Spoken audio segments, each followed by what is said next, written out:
Hello, ladies and gentlemen, and welcome to the Coast-to-Coast Combat Hour. I'm your host, Matthew Hawkins, and as always, I'm joined by my friend and co-host, Ed Carbajal.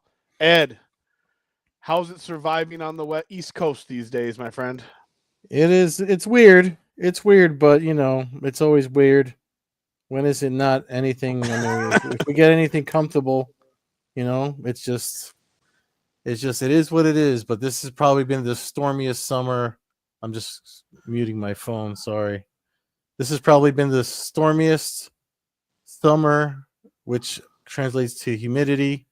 So it's been like I told you yesterday when we were texting about recording. It's like I feel like the way all the characters in the first Predator movie felt in that jungle almost at least every other week. But it is what it is. It's just it comes with the territory of living in the Northeast. But yeah, we've been away for a while, man, and it looks like we picked a good week to come back. A lot of stuff going on. Yeah, definitely a lot going on. One more thing on New Jersey, and this is something that just popped into my head. I didn't notice till today. You got BKFC coming to New Jersey with Jeremy Stevens and Mike Perry headlining October 4th. Yeah, there it is. That's it is in Newark. Yeah, but you got to take the positive with the negative. Yeah.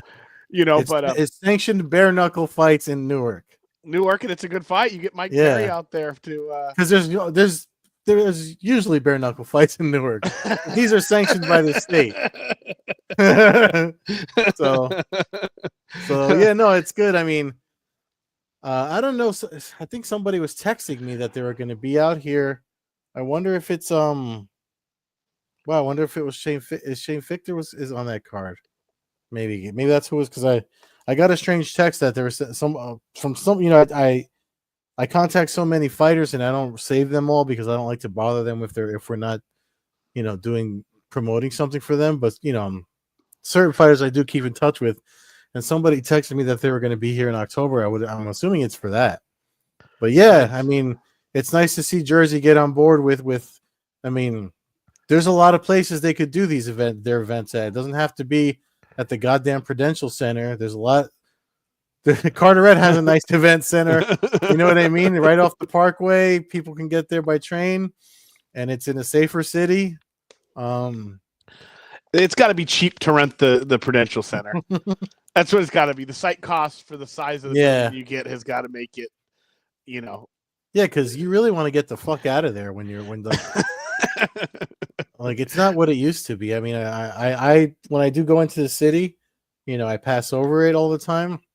And then I remember I used to have to pick up my ex-girlfriend there because if God forbid if her train was stopped and she stayed there too long at night, it's I mean, near that area it's pretty safe because of the Prudential Center and because of the Newark Penn Station. So, but there's hotels and stuff around there. There's some good Brazilian restaurants, but not for nothing, man. I mean, it's not what I would call a destination. City. No, I was just gonna say, all my life in California, I've never heard anybody say they're getting on a plane to head to Newark for vacation. Never come from anybody's mouth on the West Coast. So, anyways, that's good news though for BKFC coming out there.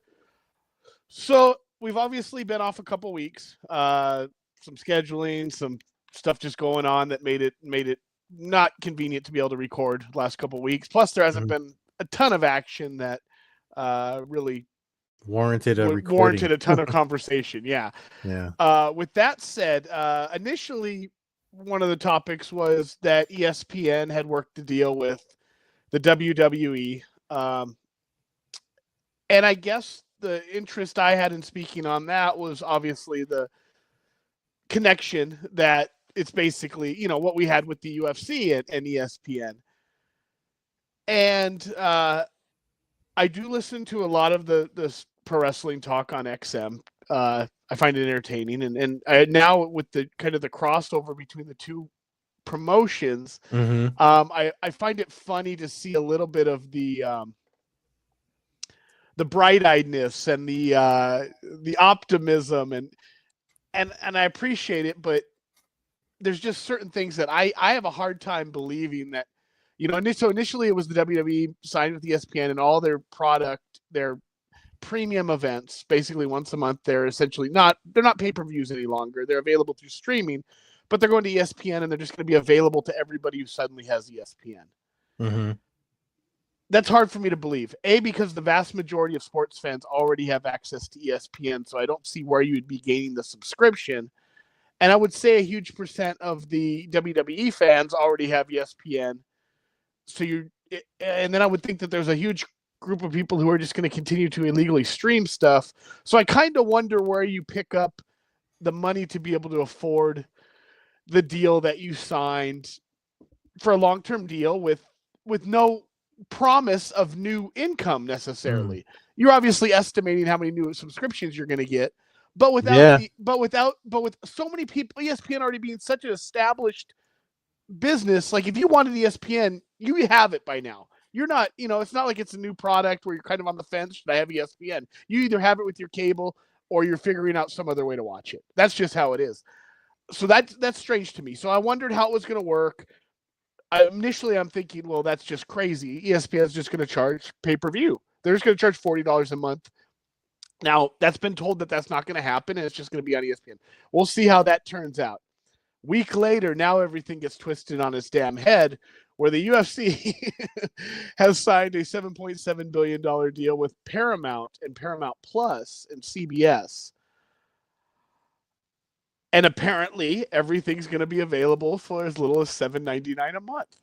Well, apparently, yeah, we know that's not going to stick. Even if it goes to $12.99 a month, like I don't. So they have two tiers. They have the $7.99 and they have $12.99 now. So it's going to go up. But I'm saying even if it goes to $12.99 and $19.99, that's still an uber savings to UFC fans that pay for pay-per-views. Absolutely. Which I feel like I'm in the Twilight Zone, because the world we've lived in the last 20 years, the UFC has not hesitated to pull any last penny out of your pocket if it's been the opportunity to do it. So it's odd for me that we're going to go from $90 pay-per-views basically a month with the ESPN subscription to as little as $7.99. Now, God, if this is true, well, I might get 2 subscriptions just out of goodwill, because I don't even know how to explain how we could end up in a situation where it goes like that. Well, I think the revenue they're banking on is the influx of new subscribers that they're going to get. Ari Emanuel, I mean, again, when you're talking about the people that made this deal, is Ari Emanuel, Mark Shapiro, Dana White is kind of just spouting off rhetoric when he does all these interviews. They did a really good in-depth interview. I don't know if it was in-depth, but I mean, clearer details were given than the flip-flopping that Dana White did about the pay-per-view later on that same day. But they Ari, who's the boss there, pretty much said he referenced the days from Spike TV, which was Paramount back in the Paramount Viacom back in the day, and their 30-year journey up until now. So, and one of the things he made points of was the number of viewers that they absorbed and then brought with them to the next place. So he was talked about from Spike to Fox to ESPN to now, and the numbers went up from almost like, I mean, it went up from, I forget, it was like 3 million and I forget whatever, but then 25 million was the number that they brought to ESPN. And the whole point of it was that he said our fans move with us, which historically has been the truth. And as they move, there's more fans that there's, when they get on a new platform, they seem to pick up more fans, and then they leave and they take those fans with them. And that seems to be what they're banking on, especially the day of the deal. Their stock didn't go up until today, I think, Paramount Blue Sky. Because the day of the deal, TKO stock went up and they kind of stayed the same.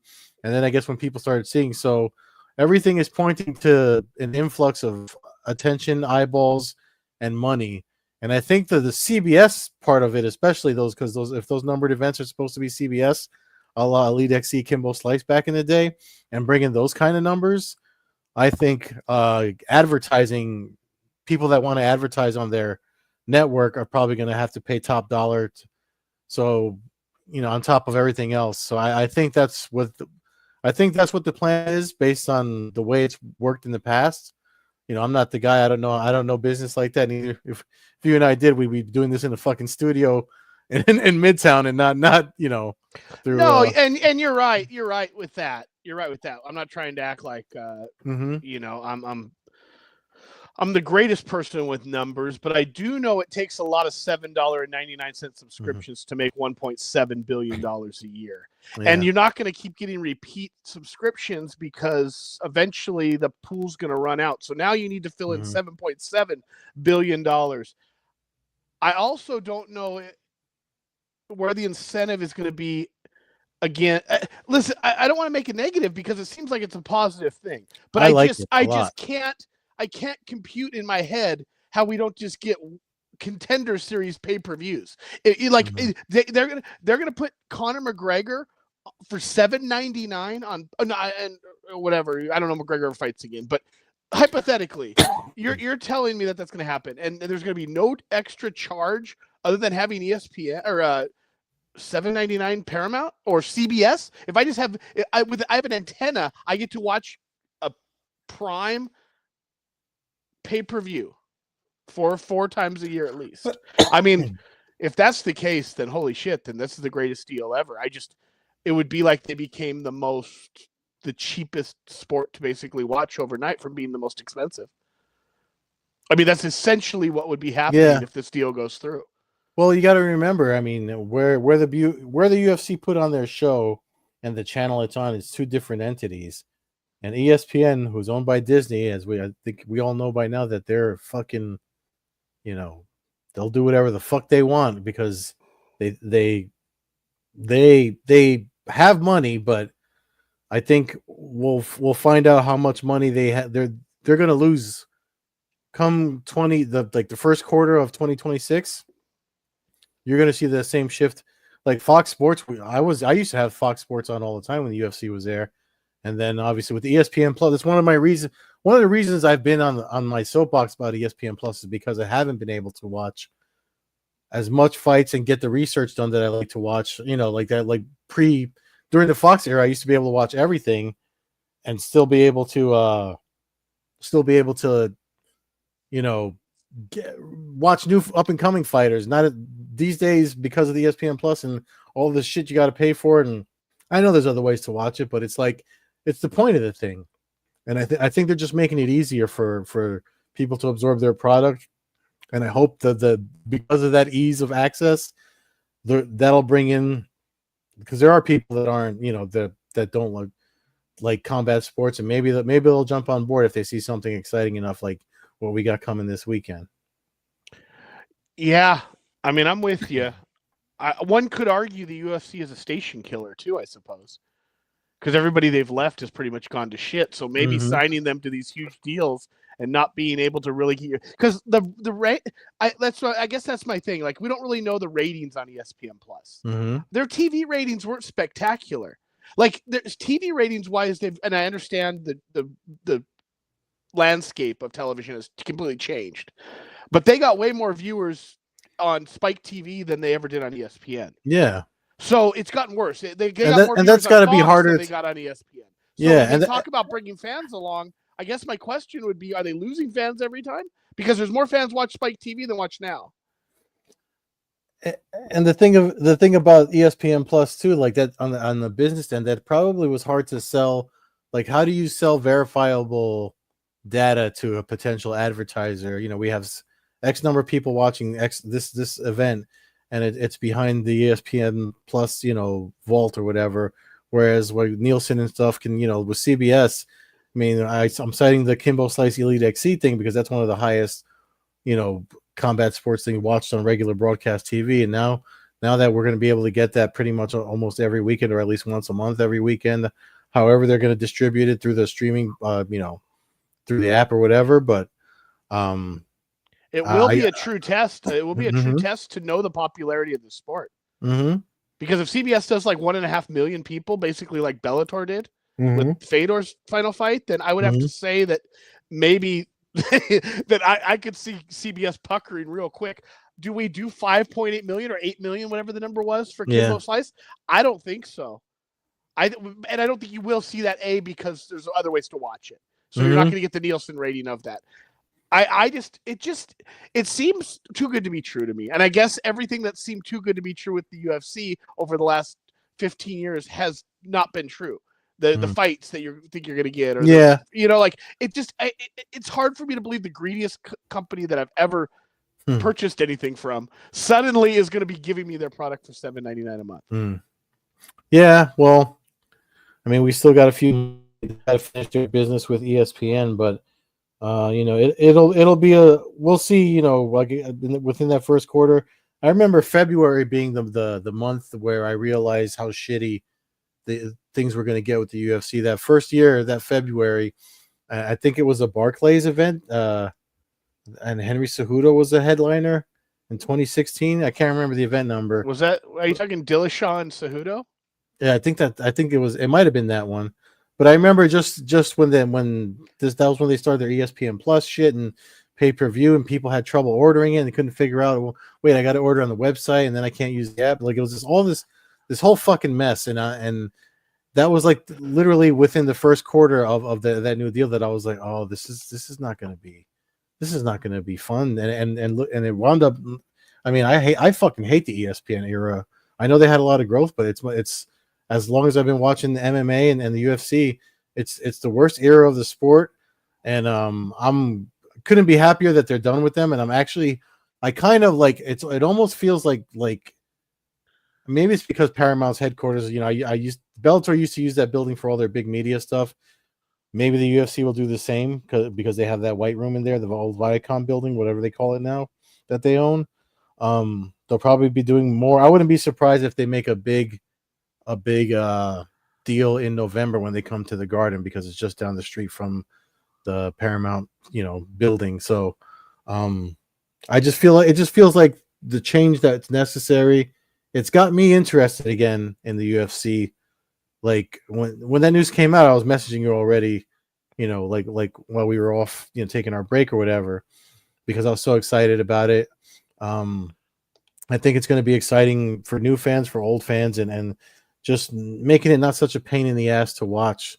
It'll be easier to follow these fighters, maybe to get on board with these newer fighters and understand some of the hype that comes with them. No, I'm with you. You hear that? You hear about the possibility of 5,000 to 10,000 seats in the Apex. Suddenly, that changes it from a garage fight to an actual sports arena. Yeah. And that changes things too. So we'll see, man. Like I said, it's all positive. I'm just skeptical. I'm skeptical on a lot of things in life, and this has got me really skeptical on this as well. So I'm just being honest with you about how I'm kind of like, hey, we've been through time. Like, if we found out tomorrow it's really $85 a month, I would not be the least bit surprised. Right? Like, yeah. I mean, I don't think they'll do that because again, Shapiro and Emmanuel were throwing around the $8 and $13 price tag. So I don't think we're going to see that happen. At least again, not in that first quarter. But I do see a price. Oh, that's one thing before we move on to the card. That's one thing I want to say for folks that listen. Don't go and fucking subscribe to Paramount Plus right now. The Axelrod guy, I forget his name on Twitter, and the Fight Opinion, when the news came out, they were the only two people that called Paramount, by the way, which is why I'm giving them the shout out. Because everybody was, we were all Netflix and God knows who else, and Paramount comes out of fucking no everything.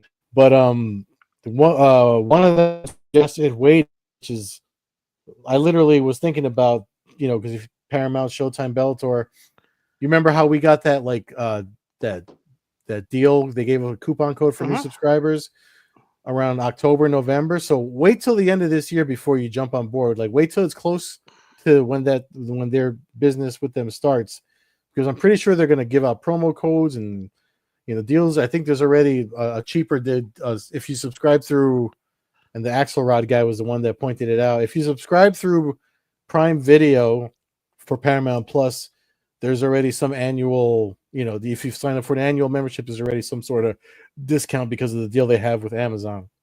So don't do it right away. I mean, Black Friday, there could be a deal. There could be a lot of ways to do it. I don't know if Paramount had one last year because I kind of worked that thing for all the apps I have, but with that said, I definitely would keep an eye out for that, because if you want to promote it and you really need to push it, I would think that they would have some kind of startup deal to really knock this to really get the ball rolling on it. Yep.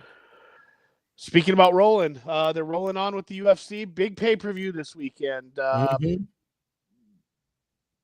Everything going on is kind of, taken away a little bit from this, but the main event this weekend is spectacular, and the main card's fun to watch as well. So let's get into it. I guess with the opening fight of the night, I know,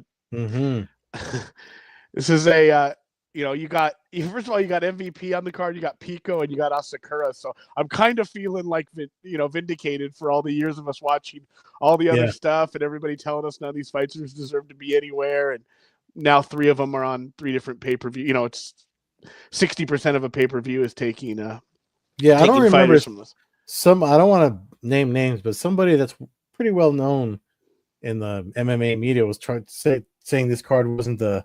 I don't know if they're being sarcastic, but I'm like, this fucking card is a solid pay-per-view.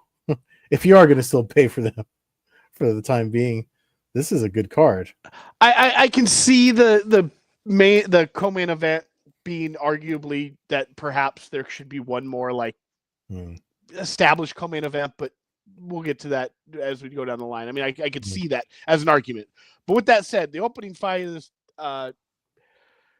pay-per-view, veteran and heavy-duty scrapper Tim Elliott takes on Kai Asakura, making his return after losing to Pantoja in his UFC debut in a title fight. Now, with all I said about rooting for these guys, this is a tough card to pick for me because I got the emotional picks, and then I got but I got to do checks and balances and try to think things through a little bit here. I mean, I'm going to go with Kai Asakura, but this is a scary fight for me. Yeah. This is a very, very, very It could go either way. It could go either way. They're both buzzsaws, yeah. I hope Asakura wins because I think he has to win to stay in the UFC. If I'm just total, I'm sure they're paying him pretty good salary, considering, they signed him while pretty much under contract from another organization, to kind of bring him over. But this fight scares the hell out of me. I'm going to go with the younger fighter that has to win. That's really the only thing I got. I don't. Does it show the odds? I'm sorry, you scrolled it. I didn't really pick up on it. No, for some reason you're not there. I mean, I have no idea what the odds would even be, but I'll go with Asakura. But I think this is going to be a close fight, and I think it's going to be one where they're both kind of looking at each other, wondering who's going to win the decision at the end of it. Yeah, I think that's going to be a fight of the night contender right off the main card, at least from the main card portion. The only thing is, watching Tim Elliott's career, the way he came up, and then he's got a really dangerous guillotine. I wouldn't be surprised if he uses Asakura's aggression against him and catches him in that submission particularly. If not, I could see him, again, withstanding the storm and them going back and forth and it going to a decision. But I actually have Elliott winning by submission. I think he can pull it off. Interesting. Next fight of the night, featured fight, Jared Cannonier, former title challenger, faces MVP Michael Venom Page. On a little bit of a streak now. Man.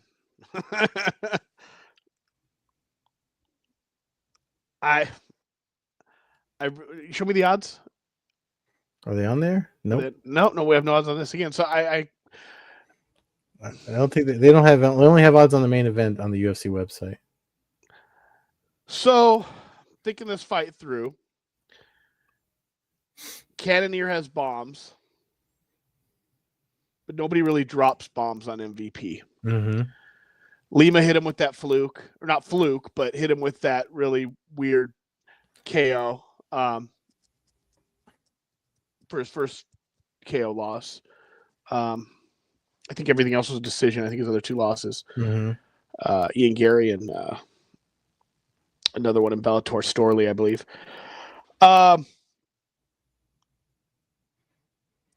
So with that said, I'm going to say he remains hard to hit and is able to pull out a decision here. I think he can be slightly active enough to kind of pick apart Cannonier, frustrate Cannonier, probably go to a decision unless he really frustrates him and makes him make a bad mistake that MVP is able to really capitalize on with a knee or an elbow or something like that could, MVP doesn't really have one punch knockout power unless it's kind of not an unseen punch. You know what I mean? It's usually not in the middle of he's not like dropping people in the middle of a bar fight, basically. It's usually just a quick strike. I'll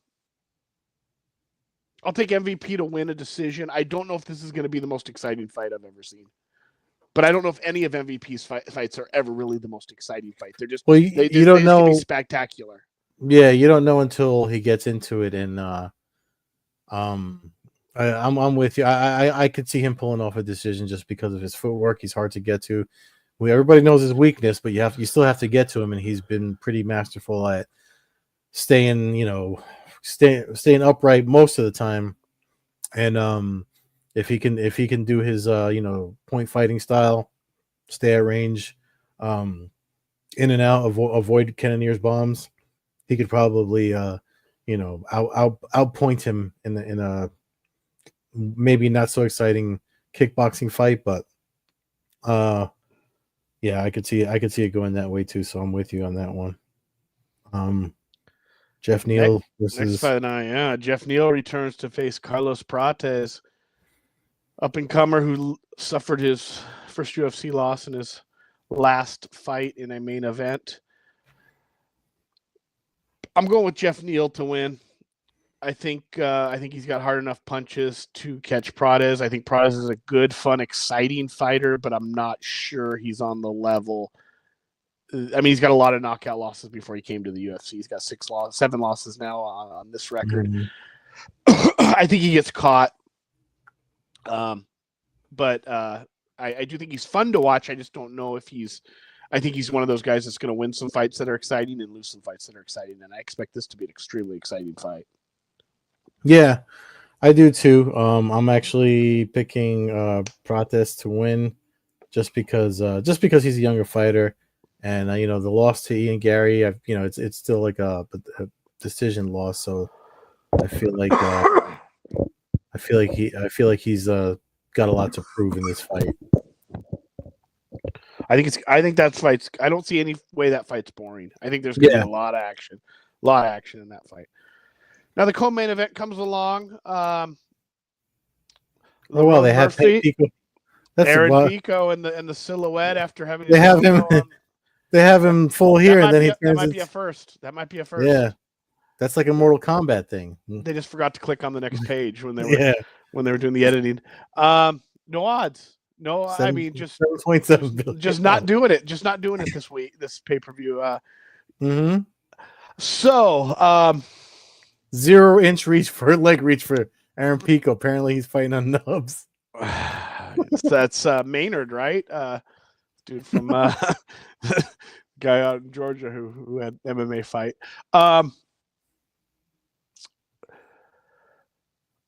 So I feel like Princess Leia here saying, help me, Aaron Pico. You're my only hope at this point. I'm picking Aaron Pico to win, and I'm hoping that he turns out to be the shining star that we so desperately need for us hardcore fans that rooted for these guys. And while he's got a really tough matchup here, he's not fighting a world champion or an ex-world champion, or he is fighting a top-ranked guy. But I do think there's something to be said about it not being, not that I don't know. I mean, that's excuses for the other guys. I'll go with Aaron Pico. Yeah, I'd prefer he didn't talk about trying to fight Volkanovski and all that crap right now. But with that said, I understand. And I mean, dude, bottom line is me and you have been on the Pico fan train since day one. I mean, prior to day one. Yeah. We had Matt I remember watching his Olympic trial. We had Cutman Matt on before his debut. And I mean, he's the one who told us that Zach Freeman was going to be a tough matchup for him going into the debut, but that the kid had something special about him, and the way he rebounded and has had some ups and downs, but I mean, the talent and the physicality that he brings to the ring is something that it stands out. If you watch him, his speed, his power, all that stands out. And usually that's not stuff that you just see at a smaller promotion and then that disappears. So hopefully that carries over. If he gets one of his big hook knockouts like we saw a run of in Bellator, it could really set him up for a mega fight. But it doesn't get much better than debuting as the co-main event. So let's see him do his thing. I'm pulling hard for Aaron Pico. I hope he wins. I don't know how. I hope he wins. Yeah, me too. Me too. I mean, I like it. I mean, how fitting would it be that Aaron Pico, when I first interviewed him, was for a Bellator card in the Paramount building that I mentioned earlier. You could see that interview on this YouTube channel actually from 2017, and to see him come to the UFC and pick up a win on the week that they announced that they're going to be with Paramount. I feel like the stars are aligned for him to win and break these Bellator guys coming in and losing, but fingers crossed.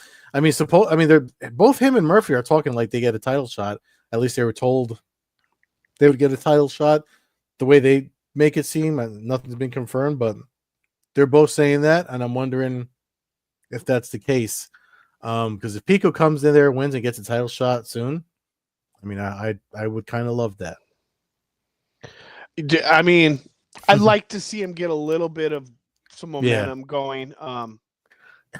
But god dang, I mean, there's some good fights with him at that lightweight. Mm-hmm.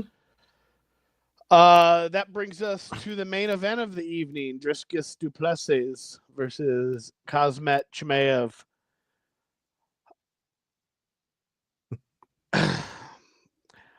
I was never really sure we were going to see this fight. We still might not. I'm not sure as of 48 hours away or whatever we are at this point. I guess tomorrow's the weigh-ins. We're doing a show obviously later this week. So tomorrow's the weigh-ins. Tomorrow morning. I mean, we'll know, but even then we don't know because I feel like it depends how he wakes up Saturday morning whether Khamzat fights or not, assuming the fight takes place.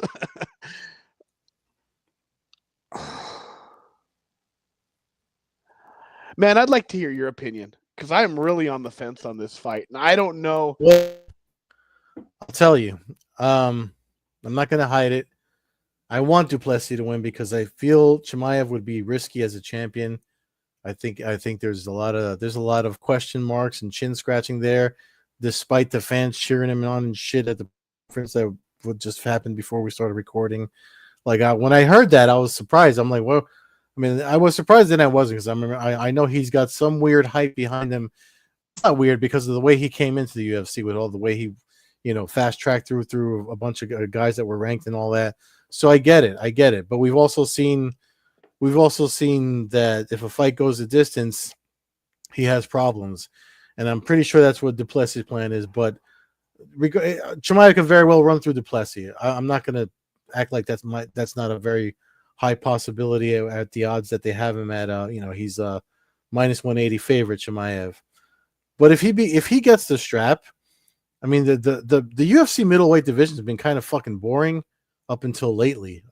For me, up until RDR got there, and now with all the movement that division's had, especially this past month, not just because of RDR beating Whitaker, but like Anthony Hernandez last weekend. Like there's a lot of fun fights there right now. It's a fun division, and if du Plessis is able to fend off this man and start the challenger track again, I think we could have. I mean, the way that Adesanya was running it for a little while, I think we could have a fun middleweight division again. If Chimaev wins, I could see an interim title popping up because of his rashes or his colds or whatever the fuck he gets or visa issues or God knows what happens with him. So I think he can beat him. I just don't want him to. So I want du Plessis to win because I don't even want to open the door for any of that shit to happen. I mean, I get it. I get that for sure, and I like Yair Rodriguez winning the title. Yes, I mean I'm all about greatness. For me, there's two different Chimaevs. There's the dominant one, and then there's the one that like fought Burns and fought Usman, who was human. You know what I mean? And I feel like if this fight goes past about a round and a half, I think Driscus will start to eat him alive, start to drown him. If Kazmat suddenly can't get a takedown, I think that at that point the fight will essentially be over. I do think he probably can get a takedown early. I just hope that I hope Driscus is able to defend it and not get his jaw crushed. You know what I mean? So yeah. But I am about greatness, man. And if Kazmat goes out there and mops the floor with Duplessis, then I mean, it is what it is. You know what I mean? I just you bring up points, and obviously, I think it would become the cash cow for the UFC. Obviously, he'll be headlining every single event in the Middle East for the next till he loses. Yeah.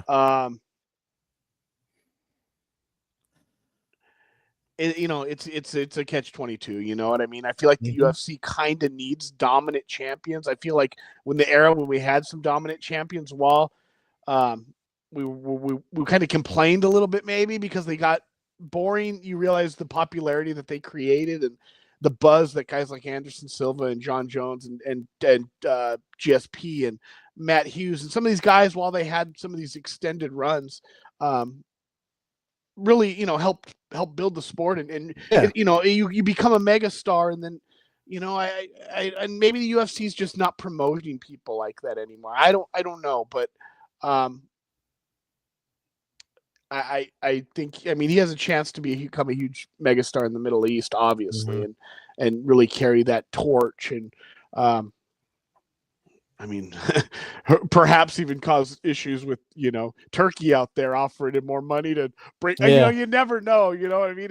If anything comes between him and Dana White, you could have heavy fireworks with that kind of thing. But I want Driscus to win. Like I said, if you tell me the fight ends in about 7 minutes or less, I'm telling you Kazmat smashes him, and that's where we're at. If you told me the fight ends in like the third, fourth, fifth round, I'm pretty much leaning Duplessis was able to defend him enough, fight off, hammer fist him down to the ground and beat him up or something. Just kind of like let's hope his herky jerky style of fighting is confusing enough to Khamzat that maybe it like slows his takedown rush for rounds 1.5, round one in the beginning of round two until he starts, gassing out or whatever.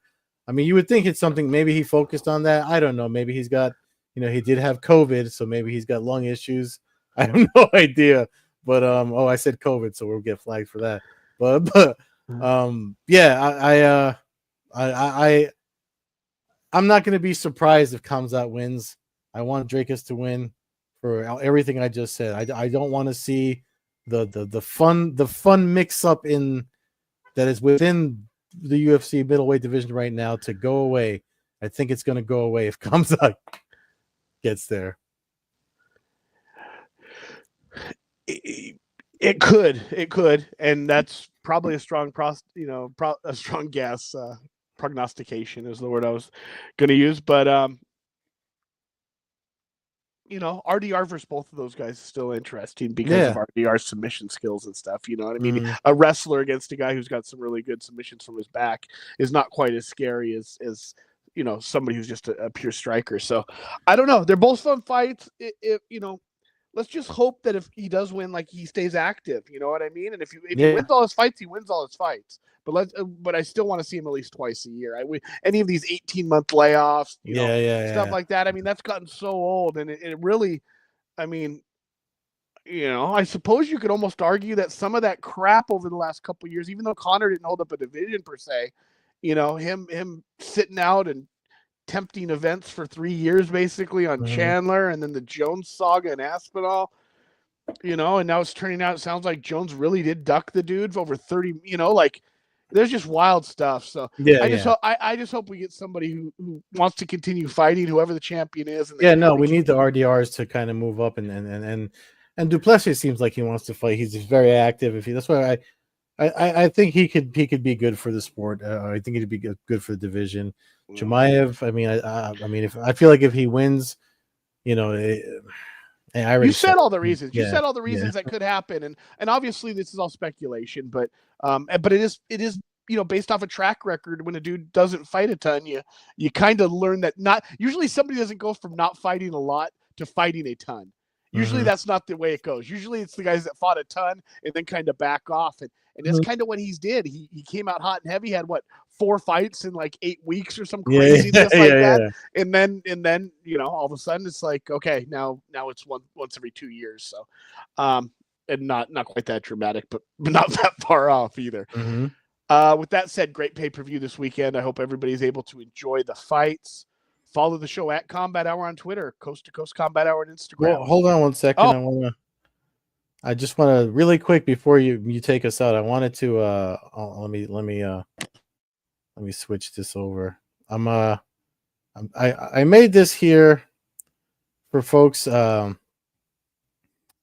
see the link for this in the bottom of this if you're watching this on YouTube. This is just kind of like a template that I made. So I noticed over the years, and this is pretty much what I use to do my picks for this, what me and Matt do. So I made this template over on Notion. Everybody seems to be attached to a device. Notion has a great phone app, or if you're attached to your tablet or whatever, and you want to, you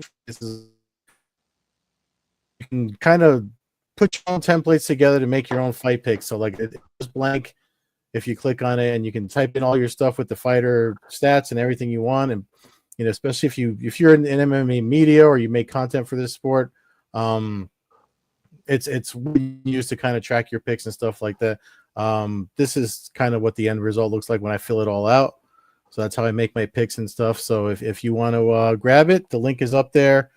It's a sign up for my newsletter, but again, you get this template to use for free for as long as you like it. Duplicate it to your own account, and you just keep on duplicating it as events, and you'll have your own string of your picks history that you can rely on, which I wasn't doing because sometimes I forget who I pick. But as I'm making, the whole reason I made this to share with you guys was because while me and Matt were on break, I had time to play with it, and I was like, why the fuck didn't I save these? So now I'm gonna.